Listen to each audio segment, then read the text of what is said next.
Welcome to Healing Lives with Corey Gilbert, a podcast sponsored by the Healing Lives Center. Discover how to love and lead your family well and biblically. God created sex, marriage, and the family for our stewardship, growth, and benefit. My heart and passion is to teach, train, educate, and disciple Christians that want strong marriages and families.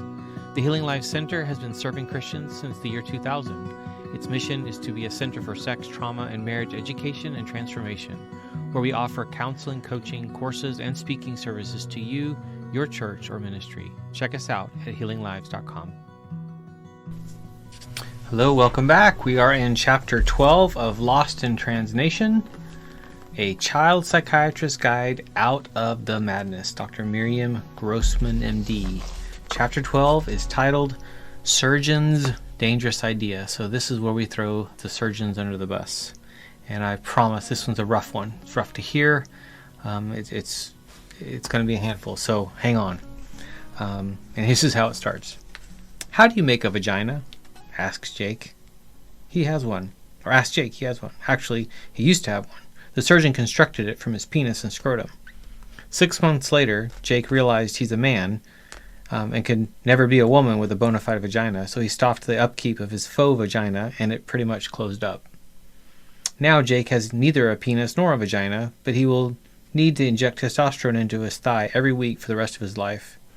The gender-affirming industry, projected to rake in $1.5 billion by 2026, has recruited another lifelong patient. Before his first appointment, Jake from Hawaii completed my office forms. For the medical history portion, where patients typically list their allergies and appendectomies, he wrote 3 words: I am mutilated. They sliced my penis and made a vagina with it, Jake told me. I had doubts that morning. I wondered, is this the answer? Is this what I need? I thought of canceling the operation, but they said, you're going to be okay.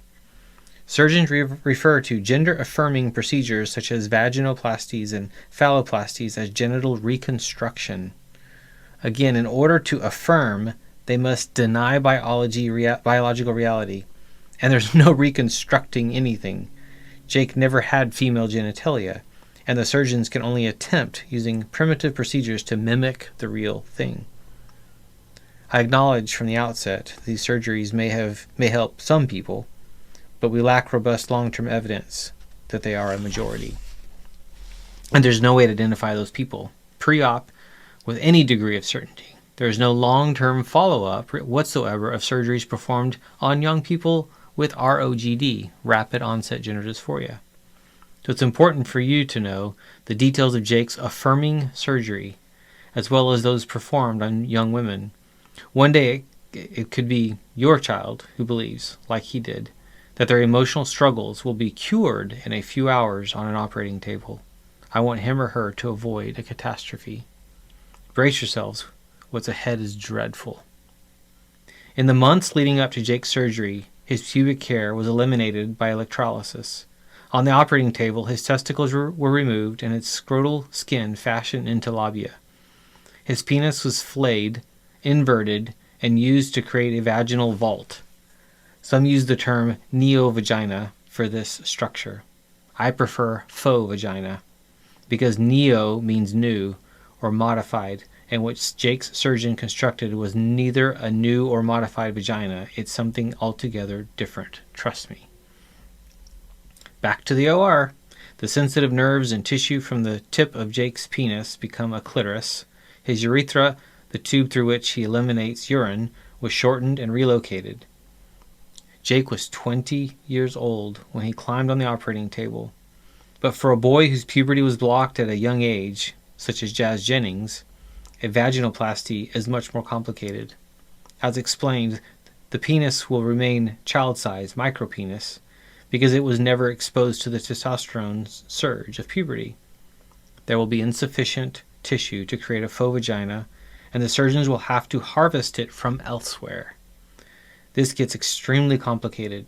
Jazz needed to go under the knife 3 additional times following the original surgery.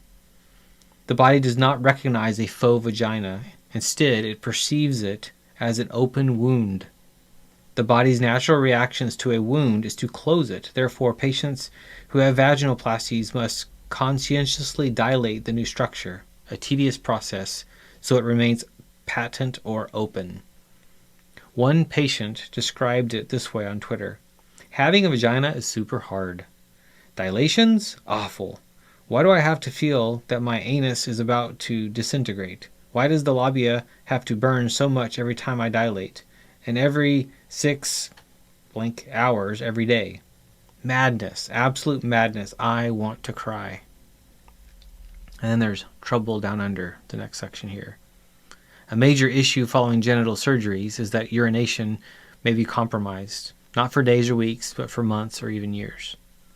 This is true for vaginoplasties as well as phalloplasties, during which a flap of skin from the forearm is used to create what advocates call a neophallus, but I will call a faux phallus. The surgeon rolls the skin together and attaches it to the groin. It's a complex process that typically requires multiple surgeries, including those for urethral lengthening. Additional procedures, including implants, are needed to be able to have an erection." On TikTok, Ashton shares the struggle of not being able to urinate without a catheter, following surgery to construct a faux phallus. Ashton's experience with urethral failure necessitated a urethroplasty, which involved taking tissue from her inner cheek lining to construct a new urethra. And she said, "It's been almost 6 months since I've had phalloplasty, and the past 6 months have been an absolute ride, and they have been 6 of the hardest months that I've ever been through." Normally, a patient would have multiple catheters placed temporarily, but Ashton ended up having a catheter for over 7 months until the next surgery to fix a blockage. This person said, "I got what's called a stricture or fistula. I need something now called urethroplasty, which means a complete rebuild of the urethra, which means I've been having a suprapubic tube, which is a catheter, in place for about 7 months. And they have to change it every month. So I've gotten it changed just about 7 times now. It's very uncomfortable when you're changing it. Having another 18 months of surgery ahead of me is definitely not something that I really want to do." Skin from the forearm was used to create Ashton's penis, leaving Ashton with numbness due to nerve deconstruction. He says, "I did extensive physical therapy trying to see if we could get some feeling back into it, but according to the surgeon, there were nerves that were taken out of that arm, and I do not have any feeling in it whatsoever." The goal of phalloplasty is to stand to pee, but many ultimately cannot pee at all. Quote, "It was so amazing to finally be able to stand up and use the bathroom. It was really, really neat. And then I woke up the next day and I went, to take my morning pee, and all of a sudden I'm pushing and I'm pushing and I'm pushing and nothing is coming out. It's absolutely terrifying. For all of a sudden, a bodily function that has worked your entire life no longer works. I was terrified." Ashton spoke of luckily being able to rely on this suprapubic tube, another backup catheter that remained in case this blockage happened, because there's such a big chance of this happening. Ashton warns viewers, when you get bottom surgery for F to M, there is a huge chance, the margins are like 14 to 60 something %, that this is going to happen to you. It's either called a stricture or fistula. Documenter Exulancic, who studies trans ideology as a group of religious movements threatening our civil and disability rights, keenly observes, quote, "So, it sounds like this person was told that the risk of this happening would be somewhere between 14% and 69%. How is anyone supposed to make a reasonable decision based on those odds?" Unfortunately for Ashton, prolonged use of a catheter has not surprisingly led to more complications. He said, "I have been fighting off infection after infection. My body doesn't like it."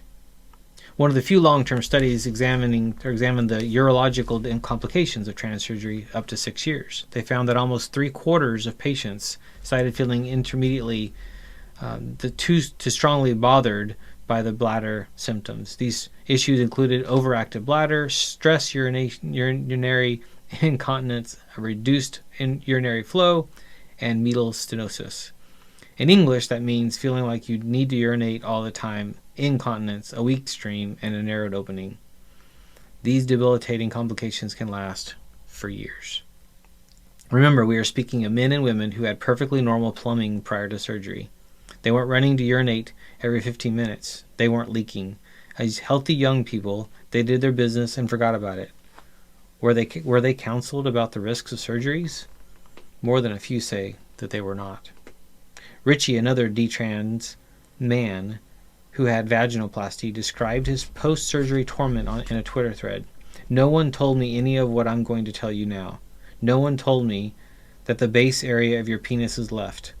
It can't be removed, meaning you're left with a literal stump instead of that twitches, inside that twitches.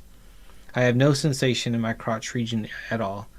Then there's the act of going to the toilet. It takes me about 10 minutes to empty my bladder. It's extremely slow, painful, and because it dribbles, no matter how much I relax, it will then just go all over that entire area, leaving me soaked.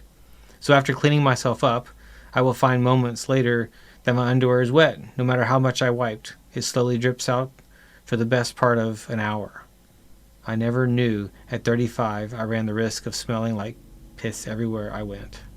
Oh gosh, heartbreaking. As simple as chewing gum. I want the reader to remember that Jake, Ashton, and Richie's pain and suffering were 100% avoidable. But they fell prey to the zealous affirmation of the gender medical establishment. My patient Jake told me, I was abused by my baseball coach. That's why I had dysphoria. It was the sexual trauma. I couldn't look at my genitals. I had tried to kill myself a few times. I was diagnosed with bipolar and hospitalized twice. I overdosed twice and tried to drown in a lake near my house. I was confused and I fell victim to the gender thing. The clinic pushed it on me over and over that I am trans. The therapist asked, why haven't you changed your name yet? He pushed transition and I was put in the express lane. They put me on estrogen and spironolactone. They didn't look at my mental health history. It was rushed. I only met with the surgeon once for maybe 20 minutes. I was not in a stable place of mind. I was on 3 psych meds. They said it would improve my mental health. I trusted them.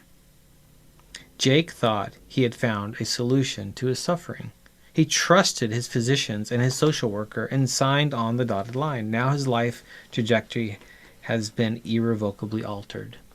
He continues, I have UTIs frequently. I see dark clots when I use the bathroom. I've been gravely wronged. I wish I could go back in time and undo it. I lost my manhood. I can't be a father. I told them several times I want that. They didn't speak with me about sperm preservation. Where do I go from here? How do I move forward? Beyond mutilation of his genitals and urinary incontinence, Jake suffers from frequent pain, infection, bleeding, and concerns about his sexual function. Jake's complaints are not unusual. He has lots of company. At one post-vaginoplasty clinic, over half of the patients reported pain, over a third had sexual function concerns, and 42% were experiencing vaginal bleeding. Why the frequent infections? They're due to hair growing in Jake's faux vagina. Wait, what? Well, in spite of Jake's many painful electrolysis sessions, so painful he required local anesthesia, some follicles may have persisted, and they grew hair in their new location. Not good. The presence of hair can lead to infection, pus, and a putrid odor. As you might imagine, it's very hard to permanently remove hair growing deep inside the faux vagina. At 42 years old, Scott Nugent has been to hell and back, following her phalloplasty. Her mission now is to protect children from the gender industry, and she writes, I endured medical complication after medical complication. I lost everything I'd ever worked for: home, car, savings, career, wife, medical insurance, and most importantly, my faith in myself and God. In a battle to survive, I went from ER to ER trying to solve a mystery of why my health was failing. I learned firsthand the truth about how dangerous and perilous medical transition really is. I learned the hard way that if you get sick because of transgender health, you will witness physicians throwing their hands up and saying one of two things. 1, transgender health is experimental and I don't know what's wrong. Or 2, you need to go back to the physicians who hurt you in the first place. My medical complications have included 7 surgeries, a pulmonary embolism, an induced stress heart attack, sepsis, a 17-month recurring infection, 16 rounds of antibiotics, 3 weeks of daily IV antibiotics, arm reconstructive surgery, lung, heart, and bladder damage, insomnia, hallucinations, PTSD, $1 million in medical expenses, and loss of home, car, career, and marriage. All this, and yet I cannot sue the surgeon responsible, in part because there is no structured, tested, or widely accepted baseline for transgender health care.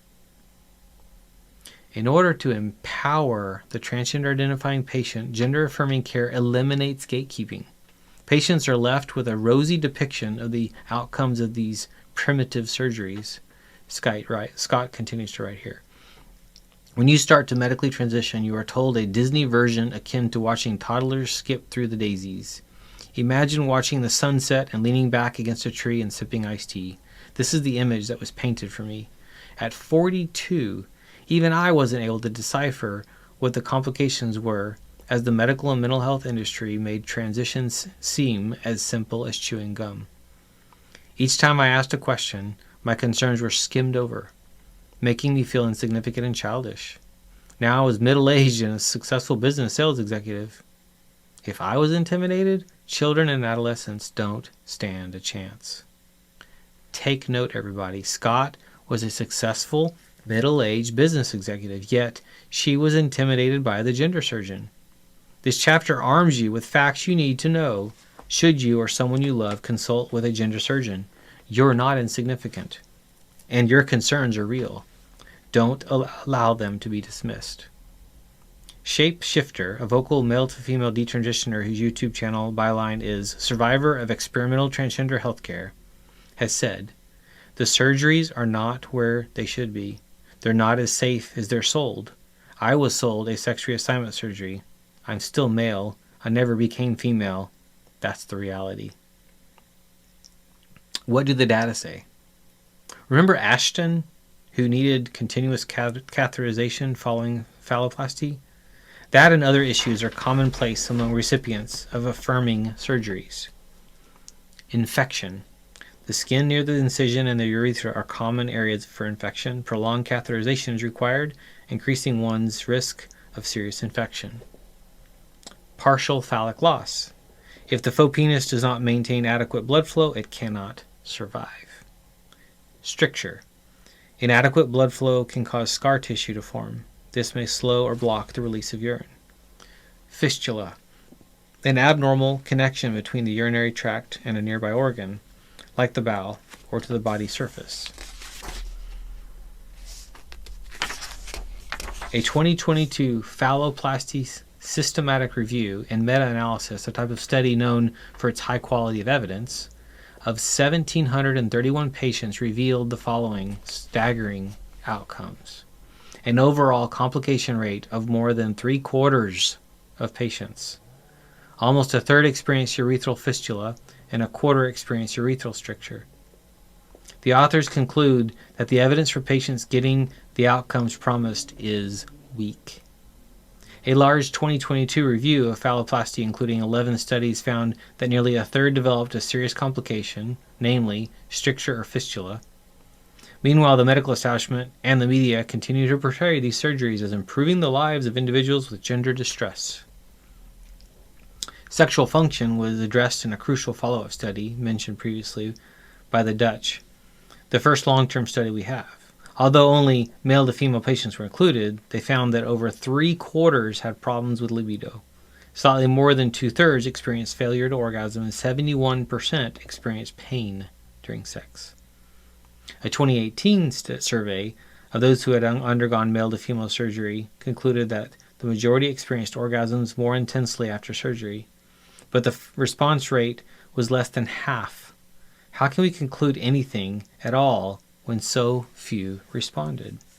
One question addressed overall sex life satisfaction, and on a scale from 0, very dissatisfied, to 10, very satisfied, less than 8% said they were very satisfied. Far from glowing results.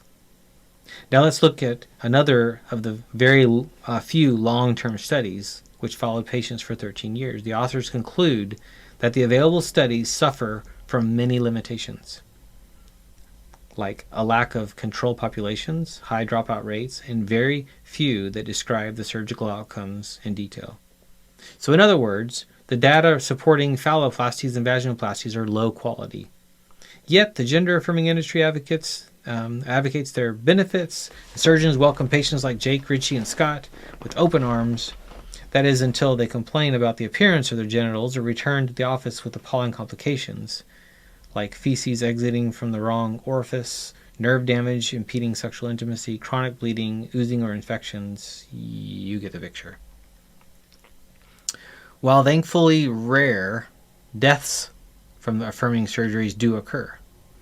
The one from the Dutch study discussed earlier was reported in 2016. An 18-year-old thought he was getting a vagina, but in the process was infected with a type of E. coli commonly known as flesh-eating bacteria. He developed septic shock and organ failure. He was put through this, as I keep reminding you, even though evidence of lasting benefit from the surgery was lacking.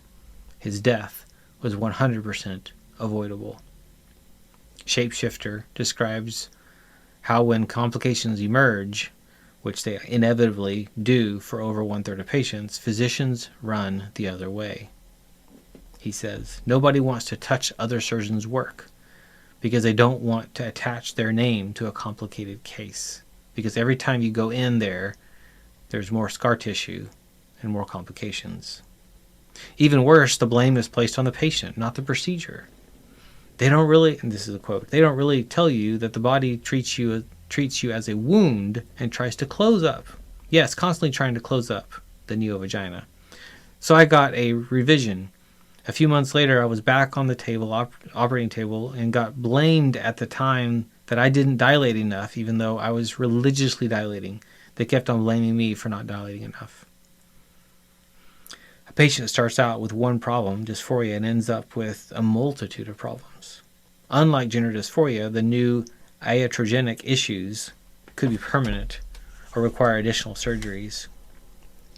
One example is women's excruciating orgasms following testosterone.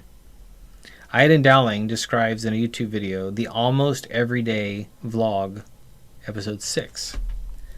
Quote, it literally feels like someone takes 2 knives and shoves them into the pelvic region and twists and turns them, and that goes on for about anywhere from maybe a minute to 6-7 minutes. It's very disruptive to the sexual experience. It makes me kind of, at certain points, feel like I don't necessarily want to engage sexually because it's extremely painful. Like so many complications stemming from affirmative care, the agonizing orgasms were unexpected, and Aiden, who's heard the same complaint from others, wants to publicize the problem. Not only is it incredibly painful, causing her to seek a hysterectomy, which may lead to other medical issues, but it seems the professionals aren't talking about it. Once again, where's the informed consent? Aiden estimated that about 8 to 10 women on testosterone are affected by this debilitating issue, and that physicians recommend a hysterectomy, major surgery with possible complications, as a solution. Why aren't women warned? Aiden's estimate isn't far off base. In a study of almost 490 patients, 72% reported pelvic cramping following the initiation of testosterone. The authors declare that further research is warranted, given the pelvic floor musculature is sensitive to androgens such as testosterone. Duh. Upon being prescribed a hysterectomy to help with the iatrogenic pain patients experience, are they made aware of the additional risk of that procedure, as in bladder injury, urinary tract infections, and overactive bladder? What about the cardiovascular risks? Increased strokes and heart attacks among women undergoing hysterectomy at young ages for benign reasons, i.e. not cancer. It boggles the brain. In a YouTube video, Joey Meza describes iatrogenic bladder issues following a hysterectomy performed years ago. He says, I have issues with my bladder, which I found out was also related to my hysterectomy that I had many years ago because now my bladder dropped. Moving beyond the complications of elective hysterectomies, will these women one day regret being able to carry and give birth to a child? Let's return to the first long-term follow-up study mentioned previously, which came from the Dutch. Like so many of the gender-affirming research, this study had an unimpressive response rate of fewer than half of participants, which leads to biases and omissions of adverse outcomes. The study found that over half of those surveyed wanted to have kids, a number expected to grow as more participants reached their mid to late 30s. At age 12 to 15, none of the subjects wanted to preserve fertility. Wow. This is a travesty, a life-altering reality that can never be undone. Yet, as mentioned in Chapter 5, gender-affirming pediatric endocrinologist Daniel Metzger of British Columbia Children's Hospital casually remarked during a meeting shared on YouTube, quote, "Some of the Dutch researchers gave some data about young adults who had transition and reproductive regret. Regret, and it's there. And I don't think any of that surprises us. Most of the kids are nowhere in any kind of brain space to really talk about it in a serious way. That's always bothered me. But, we still want the kids to be happy. Happier in the moment, right?" Oof. Here we have a physician, a professional bound by medical ethical principles including beneficence and non-maleficence, who is endorsing the notion that making a minor happier in the moment trounces the future devastation caused by sterilization of a minor who cannot fathom the lifelong consequences of their decisions. Looking at the totality of egregious issues through the wide lens, one can't help but wonder what happened to the Hippocratic oath taken by the gender-affirming physicians who once promised to do no harm. Ignoring the red flags. "What I really needed was therapy, not surgery," Shapeshifter said on TikTok. He's right.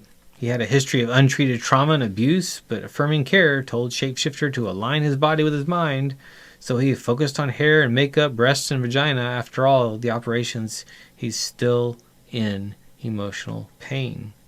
But added to it is a laundry list of medical woes. Some look back incredulously as how the medical professionals failed to carefully and holistically examine their histories. Shapeshifter says, "I was drinking the Kool-Aid for years and I was convinced that I was an actual woman, and I felt like this will help me and help my depression and anxiety. But somehow mental health professionals ignored all the signs and all the other mental health issues I had that I just discovered later on. The truth is, it didn't take away any of my issues, and I got even more depressed after the surgery because the surgery is sold incorrectly as something that will solve your issues."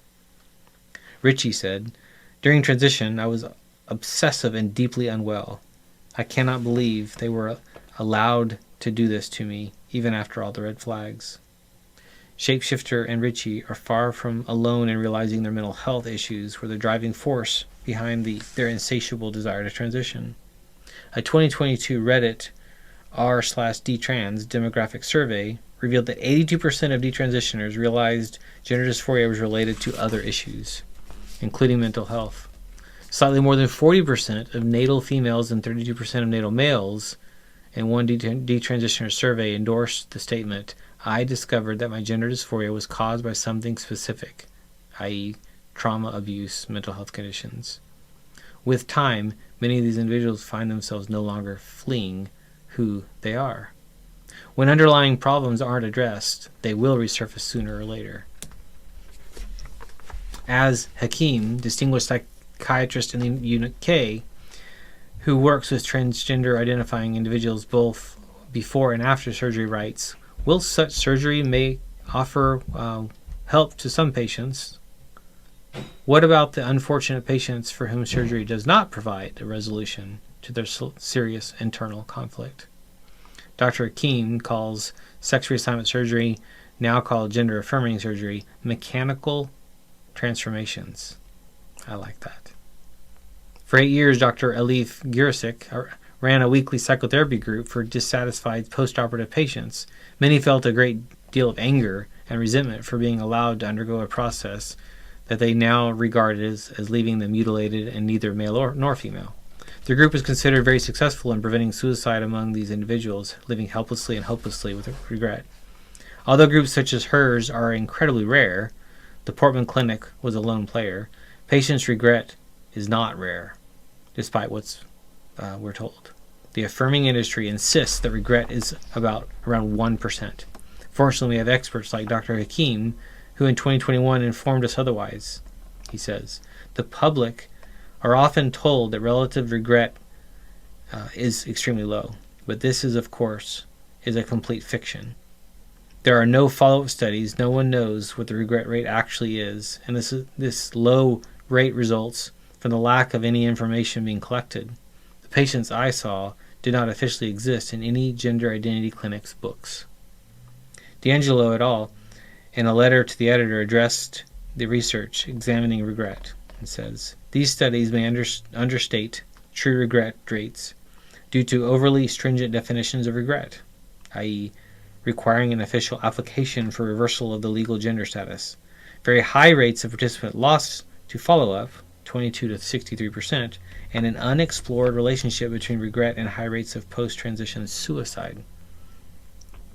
It's generally accepted that regret may take about 8 to 10 years to manifest. For people like Jake, Richie, and Shapeshifter, regret surfaced much earlier. Studies that claim regret is extremely low, like so many of the research discussed here, are often poorly conducted. They may fail to follow patients long enough, or follow an entirely different group of patients, not the current rapid onset gender dysphoria cohort that is the focus of this book. More from Dr. Hakim. He says, 26% of my patients are post-operative regretters. These people were all non-existent data. No one had followed them up from the gender clinic since they had been given their sex changes. Many of them were too embarrassed to admit that they regretted their decision, having persuaded the doctors and psychiatrists and gender clinic to give them what they wanted and felt they needed. Many of them were living in a post-operative role which they now felt to be fraudulent, but from which they felt there was no return. We have no way of knowing how many transitioners live with regret and how many are genuinely satisfied. Although we don't yet have high-quality research, we do have the 47,300 people who have joined the Reddit thread r/dtrans. And Lisa Littman's 2020 study that found 76% of respondents did not inform their clinicians. More research on detransitioners is critically needed. WPATH. How in God's name are these atrocities taking place? Simple. The surgeons who carved up Jake, Richie, Shapeshifter, Scott, and others, leaving them infertile and disfigured, can justify their work. How? They provide gender-affirming care. They follow WPATH's standards of care. What is WPATH? Read carefully, parents. You need to know. WPATH is the World Professional Association for Transgender Health. Sounds impressive, right? Like a group of doctors with stethoscopes and pocket protectors and conducting research, examining evidence, and carefully formulating guidelines for clinicians? Yeah, no. It may once have been, but no longer. WPATH is an NGO formed in 1979. They promote their standards of care, SOC, standards of care, as the model of best practice, the gold standard. Many, if not most, U.S. hospitals, clinics, and private physicians and therapists base their practices on WPATH's SOC, standards of care.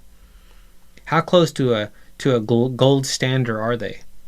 An independent, peer-reviewed analysis in 2021 gave them a quality score of 0 out of 6.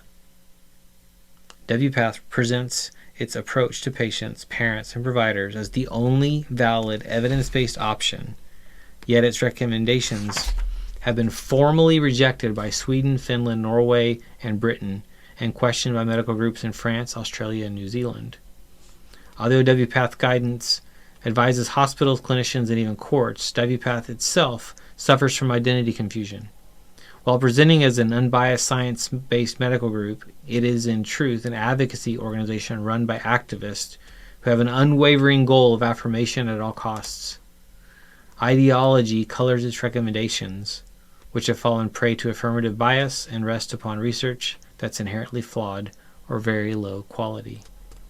Dr. Marcy Bowers, current president of WPATH, performed Jazz's castration and vaginoplasty. I remember watching the episode of I Am Jazz, during which Jazz and parents consult with Dr. Bowers for the first time. Jazz is so excited about getting a vagina. But after examining Jazz, Dr. Bowers explains that as a consequence of the puberty blockers started at age 11, Jazz's penis is very small, and there isn't enough tissue to construct a vagina. My heart dropped. Oh no, if only years ago they'd let this child be, Jazz would likely now be feminine and perhaps gay, but a boy. Instead, Jazz's physical, emotional, sexual, and cognitive development were chemically interrupted. Jazz is infertile and probably can't orgasm and has been led to believe surgery can create female genitalia. Now Dr. Bowers is saying, what? In the episode, the famous gender surgeon tells Jazz and parents that the solution, the only way to now construct a vagina, is to borrow tissue from Jazz's colon. That caught my attention. I want to hear this. I may be a psychiatrist, but I remember my histology, and the lining of the colon is altogether different from the lining of the vagina. For one thing, I recall the colon lining has cells that produce mucus to ease the passage of fecal matter. Now, that's not going to be at all like the mucus produced by the cervix or vagina. Forgive me, I don't know what colonic mucus smells like, but okay. So tissue from Jazz's colon was used to help construct a vagina, faux vagina, despite evidence that many of these Frankenstein sigmoid colon-derived vaginas are chronically inflamed, swollen, and sensitive, not exactly what you want, especially during intercourse. Did Jazz truly understand the hazards ahead? One episode filmed Jazz saying, "When I was 2 years old, I had a dream of the good fairy coming to change my penis into a vagina, and today that's finally happening, and I feel like, Dr. Marcy Bowers is the good fairy, and now my dream is coming true." But Jazz's dream quickly morphed into a nightmare after complications led to multiple trips to the OR. Jess Ting, a surgeon who joined Dr. Bowers in the operating room, admitted in one clip that this was going to be an unusual surgery. Taking Jazz on as a patient for surgery, we knew it was going to be a one-of-a-kind surgery, Ting explained. We don't have the experience of having said we've done 50 of these. I was just not expecting her to have a complication as severe as what she did have. Okay, time out a second. I realized that affirming genital surgeries were developed years ago to help patients with severe dysphoria who begged for relief. The outcomes weren't great, but the point is, those patients were middle-aged adults. We are speaking of much younger people here and of more complicated procedures. Jazz, placed on the gender transition expressway at age 5, underwent one-of-a-kind surgery at 17. Let me tell you something. When you have an operation, you don't want to be one of a kind. That's the last thing you want. You want, if possible, to be one of millions who had the surgery. You want your surgeon to have performed the procedure hundreds or thousands of times. You surely don't want your surgeon squabbling during the operation about what the next step should be, as happened with Ting and Bowers.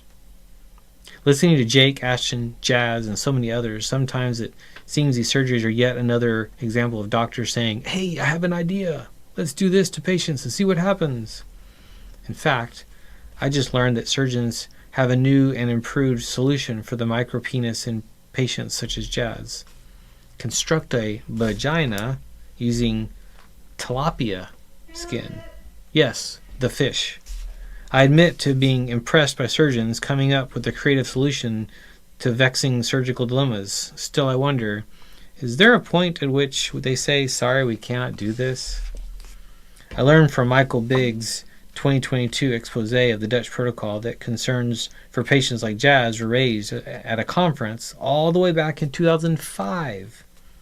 A 2008 article by the Dutch pioneers recognized the genital tissue available for vaginoplasty may be less than optimal, and that more invasive and complicated procedures would be needed. That's exactly what Dr. Bowers was talking about in that disturbing episode. Were Jazz and parents made aware of the risk that blockers were started in 2011? Were Jazz's medical and surgical interventions examples of the evidence-based care promised by WPATH's standards of care and its mission statement? How could they be, when we do not yet have the evidence for these complicated surgeries in a patient whose puberty was blocked at an early age? As whistleblower Jamie Reed recalls the doctors at the Transgender Center at St. Louis Children's Hospital saying, "We are building the plane while we are flying it." Pretty scary. Yet patients and their parents will not realize this upon boarding, nor will they likely come across WPATH's disclaimers that in adults the empirical evidence available is limited and does not include randomized controlled trials or long-term longitudinal research. Pay attention. The disclaimer is just for the adults. There's even less data available for the youngest patients. Don't worry though, WPATH assures us that longitudinal studies are currently underway. Does this admission that studies are in progress absolve WPATH? Of course not. We're not crash testing cars here. Let's imagine for a moment that we were. How would you feel if the car you had just purchased came with the following disclaimer? The testing on these brakes, it's limited, and there's no long-term research on their safety. But studies are currently underway. If you're the parent of a boy for whom puberty suppression has been recommended, you need to know that 1 out of 49 patients who started blockers in early to mid-puberty, 71% lacked sufficient tissue for construction of a vagina and required, like Jazz, the grafting of a part of the intestine. Passionate convictions and dangerous intolerance. Dr. Stephen Levine was a member of WPATH for 25 years. He served as the chairman of the International Standards of Care Committee that issued the 5th version of the Standards of Care. Dr. Levine writes in an expert report, "The Standards of the Care SOC document is the product of an effort to be balanced, but it is not politically neutral. WPATH aspires to be both a scientific organization and an advocacy group for the transgendered. These aspirations sometimes conflict. The limitations of the standards of care, however, are not primarily political. They are caused by the lack of rigorous research in the field, which allow room for passionate convictions on how to care for the transgender." Dr. Levine also comments on WPATH's dangerous intolerance for diversity of thought.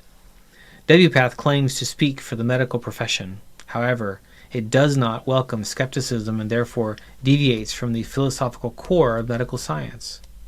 Skepticism as to the benefits of sex reassignment surgery to patients and strong alternative views are not well tolerated in discussions within the organization or their educational outreach programs. Such views have been known to be shouted down and effectively silenced by the large numbers of non-professional adults who attend the organization's biannual meetings. 2 groups of individuals that I regularly work with have attended recent and separate WPATH continuing education sessions. Their questions about alternative approaches were quickly dismissed with, "There are none. This is how it is done." Such a response does not accurately reflect what is known, what is unknown, and the diversity of clinical approaches in this complex field. Dr. Levine recounted to me an incident that happened in a 1997 WPATH meeting. He gave a talk on the risks or consequences of public and private cross-dressing and socially presenting oneself as a woman on wives and children. But in the audience were middle-aged men dressed as women. Dr. Levine felt pressured not to trigger them into guilt, shame, or rage. It certainly does not encourage a free exchange of ideas. Having these stakeholders in the audience inhibits both the speaker's speech, and colleagues' response to the talk. Booing during a presentation is not exactly professional decorum. So I asked Dr. Levine if there was a defining incident that led to his resignation from WPATH following 25 years and after holding several senior positions. And he said yes. In 2001, he was chairman of the 8-member group charged with developing the 5th Standards of Care. The committee had decided to maintain the SOC4's requirement of 2 letters of support from mental health providers prior to hormonal interventions and another 2 prior to surgeries. Dr. Levine presented the SOC5 to the executive committee of WPATH that included former WPATH President Richard Green, who was incidentally a colleague of John Money's. When Green saw we recommended 2 letters from psychotherapists for hormones, Dr. Levine told me, he said, "No, 2 letters is too conservative. Treatment must be more accessible." All 8 members of the group that came up with these recommendations were in agreement about the 2 letters. However, Green only wanted 1 letter. He at once appointed a new committee to write the SOC 6, requiring only 1 letter for hormones, and later SOC 7 would dispense with a letter altogether, claiming the letters are gatekeeping, which was considered wrong. Dr. Levine resigned. Green's actions were a clear signal to him that WPATH's objectives were no longer recognizable, nor was it ethical. Their goal had become to affirm everyone and eliminate all barriers to care.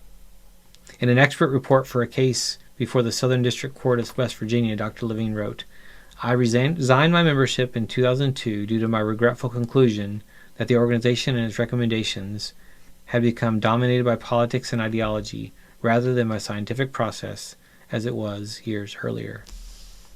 All this is troubling, considering the lifelong ramifications of the medical interventions WPATH endorses.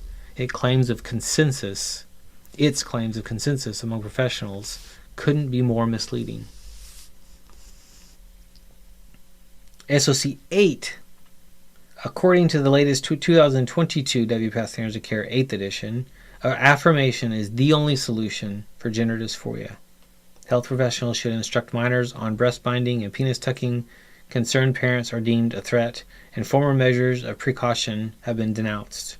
So for WPATH, it's all about patient autonomy, blockers, hormones, and surgeries on demand.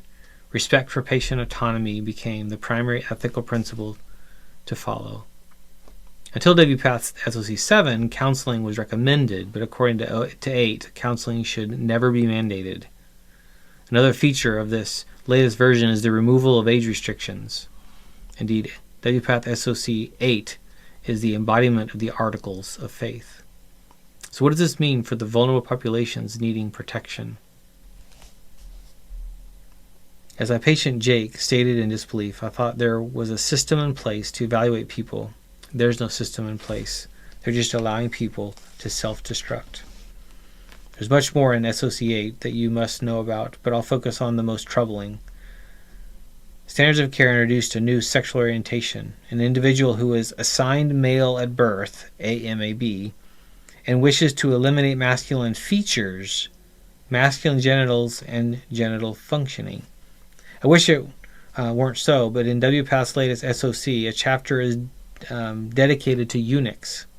Boys and men seeking castration are now under the ever-widening gender non-conforming umbrella. They identify as people without testicles, so castration affirms their identity. No doubt, they too have the right to demand and receive surgery of their choice at any age and with any co-occurring psychiatric ills without the interference of gatekeepers. WPATH's 2022 conference kicked off with a keynote from the Admiral. He said, "Our task, quite simply, is to educate the public in the United States and throughout the world. We have the power to expand the boundaries of science and of public understanding." Admiral, does expanding the boundary of science and of public understanding include passing off as normal and good the castration of minors? In response to SOC8's alarming contents, a group called Beyond WPATH started a petition that has over 2,000 signatures as of this writing. It declares, as mental health professionals, public health scientists, and allied organizations and individuals, we have grave concerns about the damaging physical and mental health impacts of the current standards of care released by WPATH. We hold that WPATH has discredited itself. 119 doctors signed off on SOC 8, advocating for your son's right to autonomy in deciding to have his genitals removed. Next time you hear someone invoke the authority of WPATH, I hope you remember that. Trans is old. Nulo is new. Some affirming surgeons are ready and willing to perform whatever fits a patient's fleeting fancy. Phalloplasty, vaginoplasty, bilateral mastectomies and hysterectomies, castration, and eunuch of affirmation surgeries, or even genital nullification. leaving patients with no genitals at all. One affirming surgery clinic's website states, genital nullification, NULO, or eunuch procedures involve removing all external genitalia to create a smooth transition from the abdomen to the groin. In some cases, this involves shortening the urethra. For patients born with a uterus, a hysterectomy is required prior to any genital nullification procedure. Your specific goals can be discussed with one of our surgeons to develop a plan that works for you. And that last line means that if you want a penis and a vagina, that's okay too. Just tell us what you want. We create custom-made genitals. Whew. There have always been deeply disturbed people in the world. That's nothing new. What is new is this brazenness and our willingness to prescribe what Allison Clayton calls dangerous medicine to satisfy their appetites. So understand this. Once the gender ideologues achieve one goal, without hesitation they move to the next. Now the monstrous bottom surgeries have been normalized as if they're not sterilizing savage procedures with too many debilitating complications, pain, and woes to count.